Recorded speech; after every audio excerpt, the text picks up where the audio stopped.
friends, welcome to Colors Infinity. எல்லாரும் எப்படி இருக்கீங்க? நல்லா இருக்கீங்களா? இன்னைக்கு நம்ம என்ன பார்க்க போறோம்னா நான் ரெசிபி தான். நானும் பன்னீர் கிரேவியும் தான் எப்படி செய்யறங்கறத பார்க்கலாம். அதுக்கு முன்னாடி நம்மளோட சேனலை சப்ஸ்கிரைப் பண்ணாதவங்க ப்ளீஸ் சப்ஸ்கிரைப் பண்ணுங்க.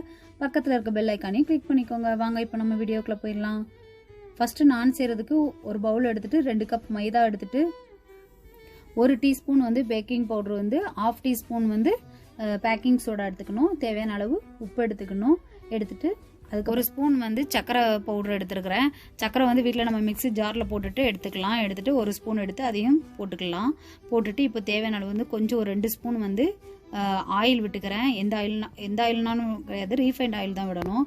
அப்புறம் வந்து 1/2 கப் தயிர் எடுத்துக்கிறேன், அதை எடுத்து விட்டுக்கிறேன். விட்டுட்டு இப்போ தண்ணி ஊற்றி நல்லா பிசைஞ்சிக்கணும். அதுக்கு முன்னாடி நம்ம தண்ணி விட்டு பிசைறதுக்கு முன்னாடி ஃபஸ்ட்டு வந்து நம்ம கர்டு போட்டிருக்கோம் இல்லையா, அதை வந்து நல்லா மிக்ஸ் பண்ணிக்கணும். மிக்ஸ் பண்ணிவிட்டு அதுக்கப்புறம் தான் நம்ம தண்ணி கொஞ்சம் கொஞ்சமாக விட்டுட்டு நல்லா சப்பாத்தி மாவு மாதிரி நல்லா வந்து பிசைஞ்சு எடுத்துக்கணும். பாருங்கள் இப்போ வந்து அந்த தயிர் விட்டதே பாருங்கள் நல்லா பாதி பிசைஞ்ச மாதிரி ஆயிடுச்சு. பாருங்கள் தண்ணி விட்டு பிசைஞ்ச மாதிரி ஆயிடுச்சு. அதனால் தண்ணி ரொம்ப தேவைப்படாது, டக்குன்னு தண்ணி நிறைய விட வேண்டாம். பாருங்கள் இப்போ வந்து லைட்டாக தண்ணி தெளித்து மட்டும் நம்ம வந்து பிசைஞ்சு எடுத்துக்கலாம். நல்லா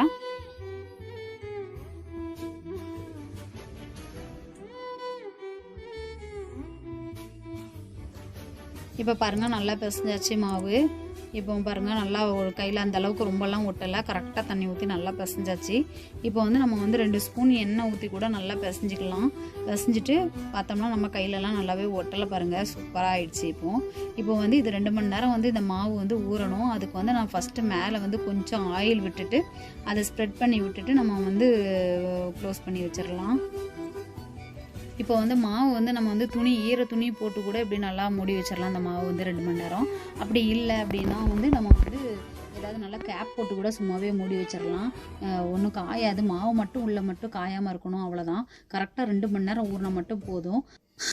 சரி இப்போ ஊறிட்டு இருக்கட்டும். அதுக்குள்ளேயும் நம்ம வந்து பன்னீர் பட்டர் மசாலா வந்து பண்ணிடலாம். அதுக்கு வந்து நான் 200 கிராம் பன்னீர் வந்து இந்த மாதிரி ஸ்லைஸாக கட் பண்ணி வச்சுருக்கிறேன் பாருங்கள், இந்த சைஸில். இப்போ வந்து அதை ஃபஸ்ட்டு நம்ம வந்து ஒரு பேனில் வந்து ஆயில் விட்டுட்டு அதை வந்து ஃப்ரை பண்ணி எடுத்துக்கலாம். ஒன்றுனா நான் வந்து இப்போ 200 கிராம் பன்னீருக்கு தான் நான் எவ்வளோ மெஷர்மெண்ட்டு எல்லாம் மசாலாலாம் எவ்வளோ போடணுங்கிறத நான் செஞ்சு காட்ட போகிறேன். பாருங்கள் இப்போ வந்து பேன் வச்சுட்டு அதில் கொஞ்சமாக ஆயில் விட்டுருக்குறேன்.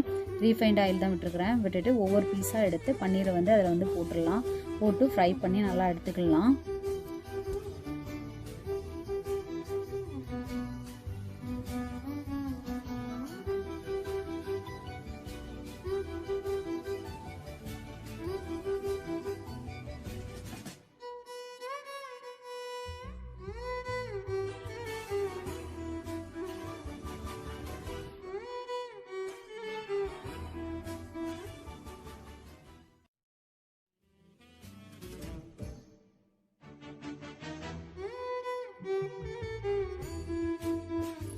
இப்போ வந்து நம்ம பன்னீர் ஃப்ரை பண்ணி எடுத்ததுலேயே ஆயில் மிச்சம் இருந்துச்சுன்னா அதுலேயே வந்து கொஞ்சமாக சீரகம் போட்டுக்கிறேன், 4 கிராம்பு போட்டுக்கிறேன், அதான் லவங்கம் 4 போட்டிருக்கிறேன்.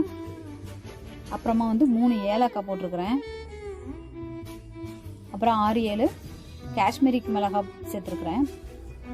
அப்புறமா பட்டை வந்து 2 இன்ச் அளவு பட்டை போட்டிருக்கிறேன். 6-7 பூண்டு பல் போட்டிருக்கிறேன். 1 இன்ச்சு வந்து சின்ன சைஸில் வந்து 1 இன்ச்சு போட்டிருக்கிறேன். இப்போ வந்து ஒரு மீடியம் சைஸ் பெரிய வெங்காயம் வந்து அதை ஸ்லைஸ் மாதிரி கட் பண்ணி அதையும் நல்லா வதக்கிக்கிறேன். கொஞ்சம் எண்ணெய் பத்தாதனால எண்ணெய் விட்டுக்கிட்டேன். இது வந்து முந்திரி பருப்பு வந்து முழு பருப்புங்கிறதுனால நான் ஒரு 10 பருப்பு விட்டுருக்கேன். ஆஃபாக இருந்துச்சு அப்படின்னா 20 விட்டுக்கோங்க. ஒரு பச்சை மிளகாய் போட்டிருக்கிறேன். இப்போ நல்லா வதங்கட்டும். இப்போ வந்து மீடியம் சைஸ் தக்காளி வந்து 4 எடுத்து அதை சின்னதாக கட் பண்ணி இந்த மாதிரி போட்டு நல்லா வதக்கிக்கலாம். இது நல்லா வதங்கணும்னா ஃபஸ்ட்டு கொஞ்சம் உப்பு சேர்த்துக்கலாம். உப்பு சேர்த்து நல்லா இந்த மாதிரி வதங்குற வரைக்கும் நல்லா வெயிட் பண்ணி நல்லா வதக்கி இதை ஆற வச்சு மிக்ஸி ஜாரில் போட்டு இப்போ எடுத்து வச்சுக்க வேண்டியதான். இப்போ மிக்ஸி ஜாரில் போட்டு தனியாக இதை எடுத்து வச்சுக்கலாம். வச்சுட்டு இதே பேனை வந்து நான் திரும்பவும் எடுத்துருக்கிறேன். எடுத்துட்டு இதில் 50 கிராம் பட்டர் வந்து நான் போட்டுருக்கிறேன். போட்டு நல்லா மெல்ட் ஆகட்டும். இப்போ நல்லா பட்டர் வந்து மெல்ட் ஆகிடுச்சு. இதில் வந்து 2 பச்சை மிளகாய் போட்டுக்கிறேன். அதை நல்லா மிக்ஸ் பண்ணி விட்டுடலாம். ரொம்ப வேகணும்னு அவசியம் இல்லை பட்டரில். இப்போ வந்து நம்ம அரைச்சி வச்சுருக்க பேஸ்ட் வந்து எடுத்து போட்டுக்கலாம்.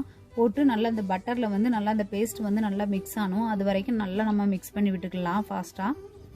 இப்போ வந்து அடுத்த ஸ்டெப் என்னன்னா வந்து நம்ம வந்து காஷ்மீரிக் மிளகாவும் சீரகமும் வந்து நம்ம வெங்காயம் தக்காளி வதக்கும் போதே வந்து நம்ம வதக்கி போட்டிருக்கோம். அப்படி இல்லை அப்படின்னா ரெண்டுமே வந்து பவுடர் இருந்துச்சுன்னா வந்து நம்ம அந்த ஸ்டேஜில் வந்து சேர்த்துக்கலாம். இப்போ வந்து நம்ம அரைச்சி நம்ம சேர்த்துட்டோங்கிறதுனால அந்த ரெண்டையும் வந்து நான் இதில் வந்து இப்போ வந்து நான் சேர்க்கலாம். அந்த 2 பவுடரும் நீங்கள் அரைச்சி சேர்க்கல அப்படின்னா இதில் பவுடர் சேர்த்துக்கோங்க. கரம் மசாலா பவுடர் போட்டிருக்கிறேன். போட்டு அது கூட வந்து இந்த மசாலாவுக்கு தேவையான அளவு உப்பு சேர்த்துருக்கேன். ரொம்ப உப்பு தெரிய வேண்டாம். ஏன்னா இது வந்து நம்ம வந்து ஸ்வீட்டாக தான் செய்ய போகிறோம். சால்ட் அதனால ரொம்ப தெரிய வேண்டாம். அதனால் லைட்டாக போட்டுட்டு நல்லா மிக்ஸ் பண்ணி விட்டுறலாம். இப்போது நல்லா மிக்ஸ் ஆகட்டும்.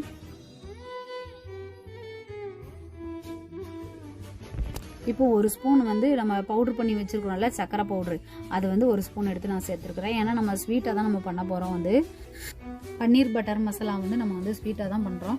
அதனால் வந்து சர்க்கரை தான் சேர்த்துருக்குறோம். இதில் வந்து தனியாக வந்து மிளகாத்தூள்லாம் எதுவும் நம்ம சேர்க்க மாட்டோம்.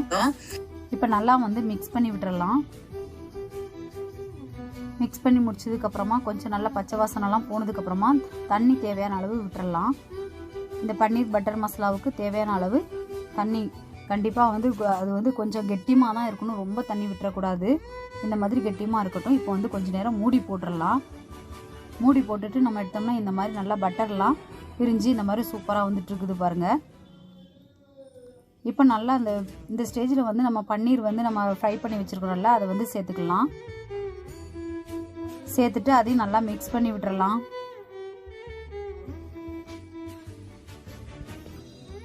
நல்லா மிக்ஸ் பண்ணி விட்டுட்டு கொஞ்சம் மூடி போட்டுட்டு எடுத்தோம்னா இந்த மாதிரி திரும்பவும் நல்லா பச்சை வாசனைலாம் போய் சூப்பராக வந்துட்டுருக்கு. நம்மளோட பன்னீர் பட்டர் மசாலா வந்து ரெடி ஆகிடுச்சு. இதான் லாஸ்ட் ஸ்டேஜில் வந்து நம்ம வந்து கஸ்தூரி மெத்தி வந்து இருந்தால் சேர்த்துக்கலாம். அந்த மாதிரி கொஞ்சமாக எடுத்துகிட்டு போட்டு சேர்த்துட்டு ஒரு வாட்டி மிக்ஸ் பண்ணிவிட்டு நம்ம வந்து ஸ்டவ்வை ஆஃப் பண்ணிடலாம். இப்போ நம்மளோட பன்னீர் பட்டர் மசாலா சூப்பராக ரெடி ஆயிடுச்சு ஹோட்டல் ஸ்டைலில். இப்போ வந்து நம்ம நான் செய்ய ஸ்டார்ட் பண்ணிடலாம். இப்போ வந்து மாவு பாருங்கள் நல்லா 2 ஹவர்ஸ் நல்லா ஊறிடுச்சு. இப்போ வந்து இது உருண்டை மாதிரி பிடிச்சிக்கலாம். ஃபஸ்ட்டு நல்லா பிசைஞ்சு விட்டுட்டு உருண்டை மாதிரி எடுத்துக்கலாம். ரொம்ப பெரிய உருண்டையாக இப்போ ஃபஸ்ட்டு ஒரு உருண்டை எடுக்கிறேன் பாருங்கள். நல்லா பெருசாக எடுக்கிறேன். எடுத்துகிட்டு இதில் நான் செய்யலாம். எவ்வளோ சைஸ் வருதுங்கிறத பார்க்கலாம் பாருங்கள். இப்போ நல்லா இந்த மாதிரி உருண்டை பிடிச்சி வச்சுக்கலாம். ஃபஸ்ட்டு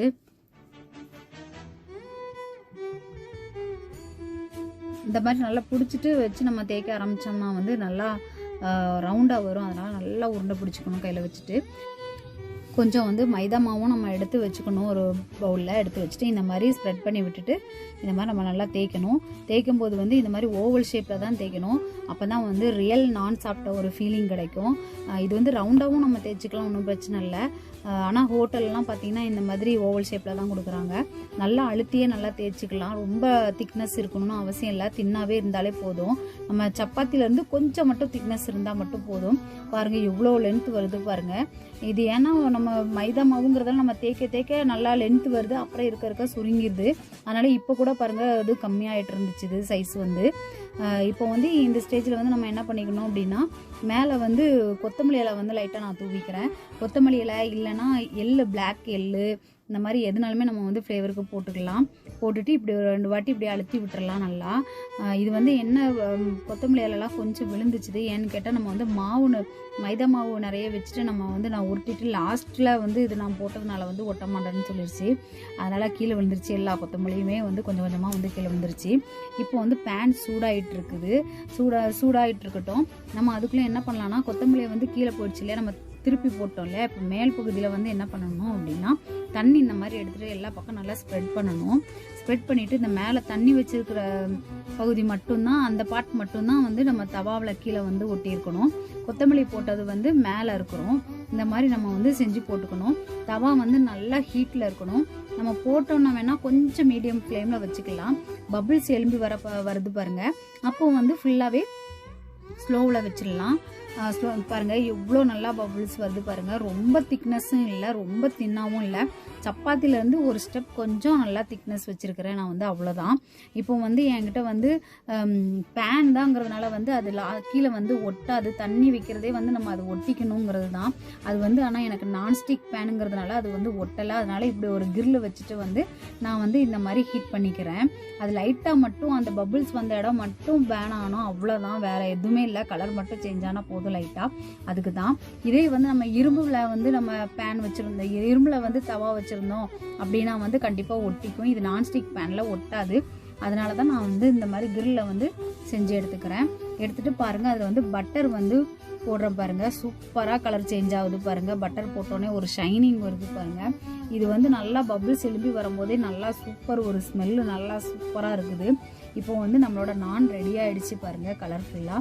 இப்போ வந்து இன்னொரு வாட்டி நான் வந்து அதை விட மாவு வந்து அதில் நிறைய எடுத்தேன் இல்லையா, இதில் வந்து கொஞ்சம் கம்மி பண்ணி எடுத்தேன்.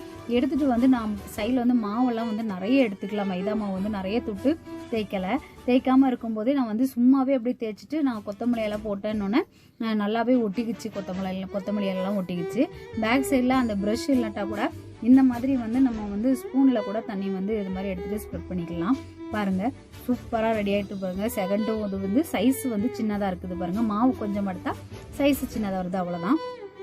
கலர்ஃபுல்லான நான் வந்து இப்போ பாருங்கள் சூப்பராக ரெடி ஆகிடுச்சு. ஹோட்டல் சுவையில் செம்மையாக இருந்துச்சு. இப்போ பாருங்கள், இப்போ நம்ம பன்னீர் பட்டர் மசாலா வந்து சூப்பராக ரெடி ஆகிடுச்சு. இப்போ பாருங்கள் நான் வந்து இதை வந்து பிச்சு காட்டுறேன் பாருங்கள். சூப்பராக சாஃப்டாக அப்படி ஸ்மூத்தாக வருது பாருங்கள். இதோட திக்னஸ் இருந்தால் கூட ரொம்ப டஃப்பாக இருக்கும். இது வந்து நல்லாவே இருக்குது பாருங்கள். இப்படி பிச்சுட்டு நம்ம வந்து பன்னீர் பட்டர் மசாலா வந்து நம்ம தொட்டு சாப்பிடும்போது சூப்பருங்க. இதை அடிச்சுக்கிறதுக்கு சான்ஸே கிடையாது.